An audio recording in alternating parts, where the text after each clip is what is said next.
अस्सलाम वालेकुम।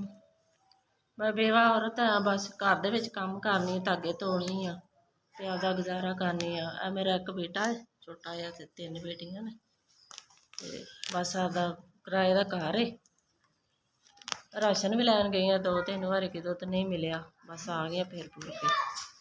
3 धीआं ते मैं ते आ बच्चा असीं काम करने आ, धागियां दा तोड़ने आ ते आपदा गुजारा करने आ, रोटी चलाने आ। किराए दा घर है, मियाँ फौत होया, बेवा औरत।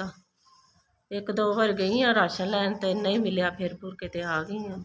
बच्चियां रोज़े रखदियां ने, साडी इन्नी गुंजाइश नहीं हैगी सी राशन पा लईए ते धागे तोड़ी दे असीं 300-400 दे तोड़ी दे ते बस आपदा गुजारा करीदा माड़ा मोटा, ते कमाने आला है कोई नहीं, बच्चा तो छोटा है।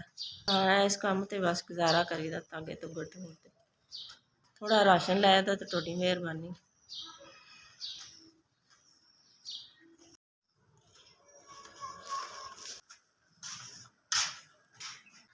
SVS अल्लाह तुहानू तंदरुस्ती देवे, अल्लाह तुहाडा भला करे। मैनू राशन दिता ने थोड़ा भर के, आटा 5 किलो दिता ने, अल्लाह तुहानू तंदरुस्ती दे। SVS अल्लाह तुहानू तरक्कियां देवे ते कामयाबियां देवे ते तंदरुस्ती, अल्लाह तुहाडा भला करे। तुसीं सानू राशन भेजिआ, तुहाडी बड़ी मेहरबानी।